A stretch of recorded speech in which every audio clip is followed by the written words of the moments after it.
Hola y bienvenidos a esta edición de Yo Analizo. Este es nuestro primer proyecto de podcast como Grupo uno. Y bueno, hoy vamos a hablar de algunos temas de historia.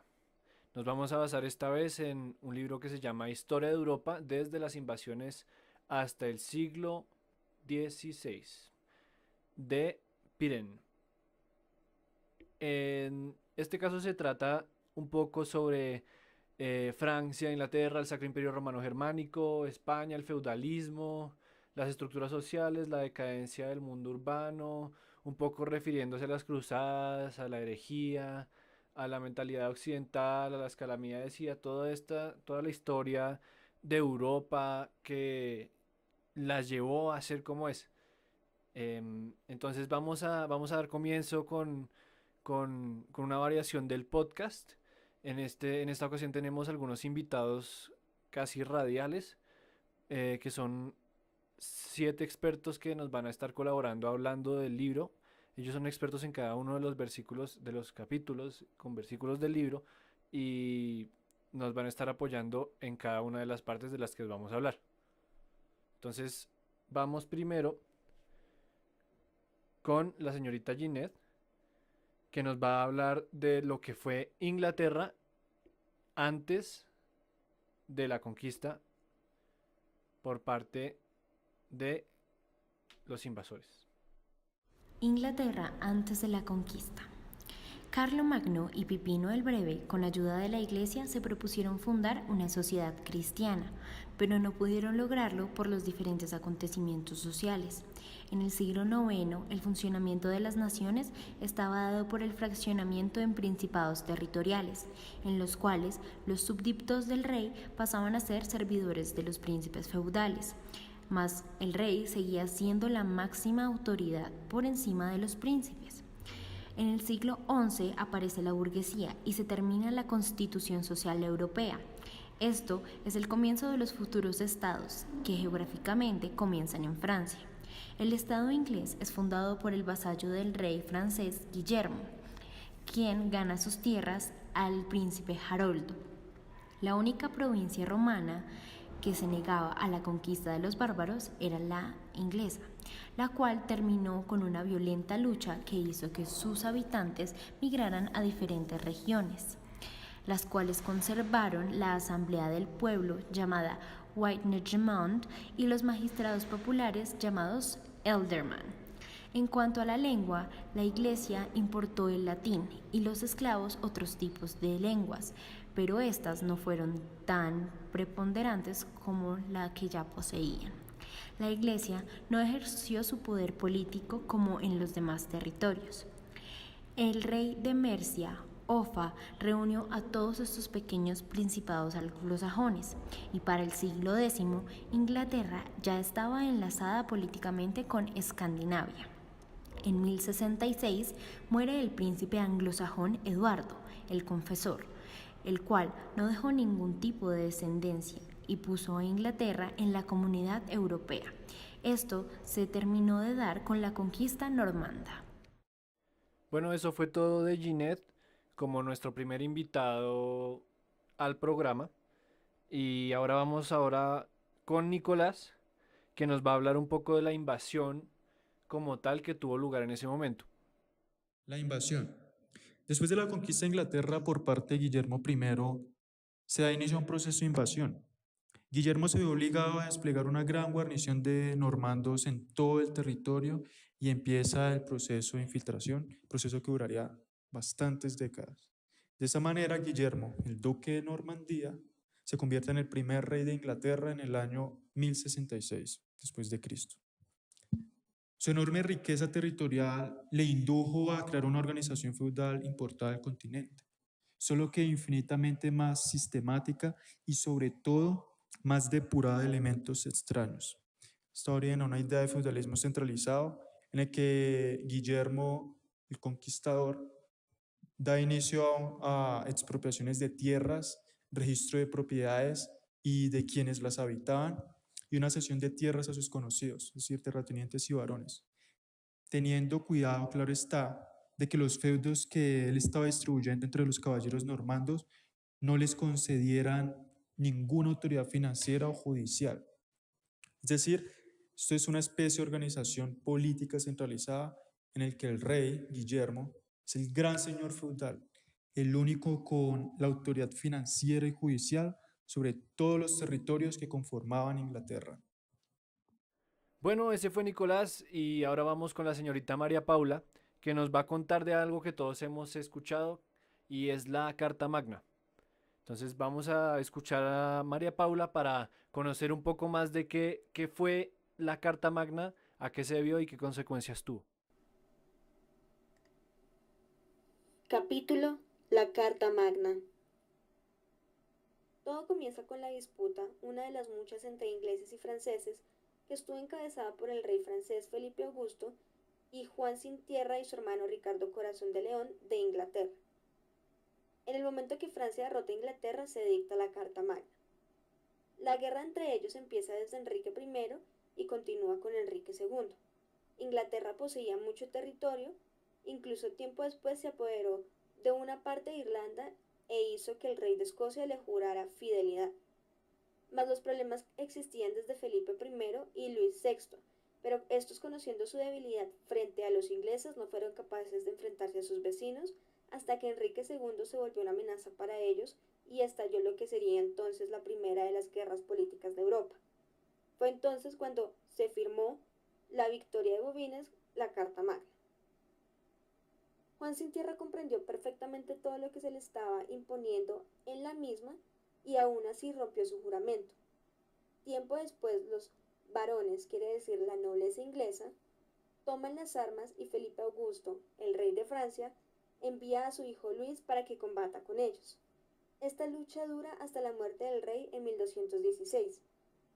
Luego, su hijo Enrique III, al subir al trono, ratifica la carta con objeto de conseguir la paz. Bien, y esa fue la señorita María Paula hablándonos de la Carta Magna. Ahora vamos a pasar a hablar con la señorita Alejandra, que nos va a hablar de Francia. Pasamos ahora a lo que es Francia y vamos a hablar del sistema de vasallaje de los vasallos que tenía el rey en Francia y de cómo se desempeñaban los papeles sociales en esos cargos. Entonces, escuchemos a Alejandra. El rey y los grandes vasallos. La realeza francesa era tan modesta que apenas se distinguía a sus grandes vasallos. Los nombres más recordados e importantes de esta época no son de reyes, sino de príncipes feudales. Entre los más destacados están el conde de Flandes, Roberto el Frisón, el duque de Normandía y los héroes de la Primera Cruzada. Durante las leyendas de las cruzadas, los príncipes se cubren de gloria y las canciones tratan de héroes a los varones y atribuyen mucho éxito a la realeza. Hacia finales del siglo XII la mayoría del reino estaba ocupado por algunos grandes feudos que constituyen otros grandes principados que solo nominalmente defiende el señor feudal. Al norte de Francia, entre Escalada y el mar, estaba el condado de Flandes. Un poco más abajo, extendiéndose a lo largo de la costa hasta Bretaña, el ducado de Normandía. Más abajo aún, al otro lado de Bretaña, el condado de Anjou. Y por último, llegando casi a los Pirineos, el ducado de Guyena. El dominio real se encuentra en el medio de todos estos territorios, la isla de Francia, rodeándose en torno de París. Este dominio real no tiene contacto con el mar ni con las fronteras del reino. Este centro real, aunque es casi igual de grande a los principados de los grandes vasallos, su riqueza es mucho menor en comparación a estos. Las ciudades del mediodía, así son llamados los territorios del sur de Francia, y del Valle del Ródano, gracias al comercio por el Mediterráneo y de Flandes, tienen una superioridad económica indudable. Laon, Orleans y Senlis dependen exclusivamente del tráfico local. Inclusive en París, los mercaderes de mayor poderío son bateleros. Su tráfico se alimenta en el puerto de Rouen. Francia, gracias a su ubicación geográfica y sus procesos económicos y pocos recursos, no están en una situación privilegiada. Sin embargo, su ubicación era clave en la política real. Gracias a su posición central, permite al rey conservar el contacto con el conjunto de Francia y en determinado momento unificar y centralizar. A principios del siglo XII se empieza a comprobar que el predominio del dialecto de la isla de Francia sobre los lenguajes provincianos es cada vez más sensible, lo que genera que la lengua francesa se desarrolle de acuerdo con los progresos del poder real, al tiempo que la formación del Estado marcha en Francia al igual que la formación nacional. Aunque la realeza era débil, conservaba el principio de su gran poder. El feudalismo paralizaba el poder real. Los príncipes que nombraban al rey no reemplazaron el viejo concepto monárquico carolingio. No pensaron que el poder del rey, que dependía de ellos, tenía una jurisdicción limitada, ya que el rey era visto como el servidor y ministro de Dios. Tenía un carácter casi sacerdotal. De aquí salía la inspiración del rey de reinar conforme a la moral cristiana. Lo único que lo obligaba era el carácter de ser defensor de la Iglesia, ya que la Iglesia tenía el poder que le ayudaba a sostener el reino. Bien, esa fue la señorita Alejandra. Ahora vamos con el señor Diego, que nos va a contar acerca de algunos progresos que tuvo la realeza luego de lo que nos contó Alejandra en ese momento. Escuchemos a Diego. Desde Hugo Capeto, rey de los franceses, la realeza en Francia había carecido de una política exterior, ya que el único país con el que hubiese podido chocar era el imperio, el cual bordeaba todo su extremo oriental.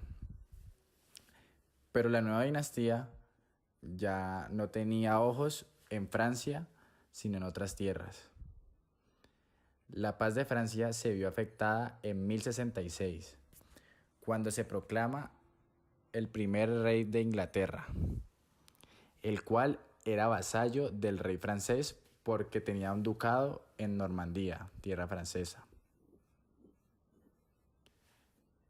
El rey inglés empezó a ganar mucha fuerza, ya que tenía tierras en Francia, en Inglaterra, y además su esposa, que era duquesa de Aquitania, también tenía tierras en Francia, y por su unión cogieron un poder impresionante, igual o superior al del rey francés.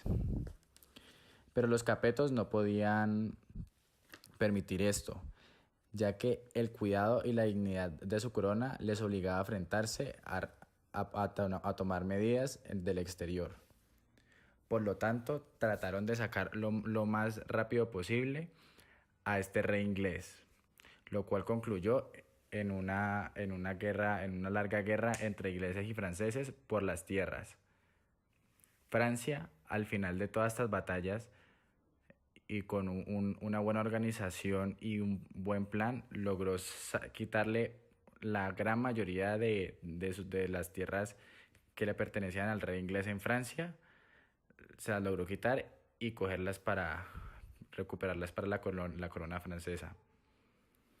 Al rey inglés, al que perdió la batalla, los varones de Inglaterra estaban muy descontentos con él, el cual era Juan sin tierra, le decían. Entonces por ello le hicieron firmar una carta magna en la cual habían varios estatutos que mostraban el descontento de los varones y la nobleza inglesa, dándole varios límites al rey inglés. Bien, ese fue Diego y tuvo una explicación bastante clara de lo que estábamos planteándonos. Ahora vamos con el señor Julio, que nos va a explicar un poco de ahora la era del imperialismo de Federico Barbarroja.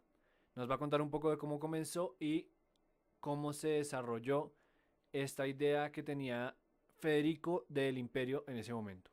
Escuchemos a Julio. Federico Barbarroja.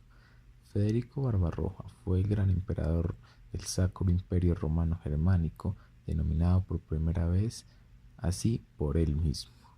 Fue el gran emperador que llegó al gobierno en 1155, luego de las grandes disputas que se daban entre el papado y el rey. Durante su gobierno, demostrando gran astucia e inteligencia para unir a los sacerdotes, a los príncipes y a los feudales, logró gobernar y demostrar la potencia del Sacro Imperio Romano Germánico en su esplendor. Aunque fortaleció su poder en sus tierras y el poder del emperador sobre el papado, se encontraba frente a grandes problemas políticos y sociales de la época. El rey de Francia, el rey de Inglaterra y el norte de Italia querían independencia del imperialismo, y durante grandes batallas se enfrentaban al gran emperador para obtenerla. grandes contrincantes fueron en especial Francia y el norte de Italia, en el que Milán, como una ciudad que fue devastada por el mismo emperador, pero renació en el momento en el que el Papa Alejandro III, ubicado en Francia, comenzó a obtener poder y terminó dándole un gran golpe en la batalla al emperador Federico Barbarroja, sumiéndolo en un tratado en el que tenía que respetar y valorar el poder espiritual del Papa. Desde ese momento, el emperador Barbarroja terminó siendo algo estéril y algo débil frente a su imperio, terminando con su vida cayéndose en una batalla de un caballo en 1190. Bueno, y ese fue Julio, que nos habló del imperio y de Federico Barbarroja. Ahora vamos con el señor Juan Diego, quien nos va a hablar de, cómo se diría en español, hasta Bouvines, o en francés, la verdad no conozco muy bien, Bouvines. Entonces vamos con Juan Diego y me disculparán el francés. A principios del siglo XIII se aumentaban las disputas por el territorio en Europa. Juan sin tierra, rey de los ingleses, quería retomar las tierras que habían perdido en Normandía, ya que los barones ingleses estaban en desacuerdo con su mandato. Para ello tuvo que aliarse con Otón IV y los condes de Flandes. La batalla de Bouvines puso fin a la guerra anglo-francesa del año 1202 al 1214, dando como victorioso a Francia. Esta batalla fue muy importante, ya que le dio la consolidación a la dinastía Capeta de Francia como fuerza militar y política dominante en Europa durante los próximos 100 años. Muy bien, ese fue nuestro último invitado, el señor Juan Diego. Esperamos que personajes como Juan sin tierra y Federico Barbarroja les hayan quedado muy claros. Si tienen alguna pregunta, simplemente déjenos una nota y nosotros trabajamos para que ustedes estén bien informados al respecto de la historia. Nos vemos a la próxima. Chao, chao.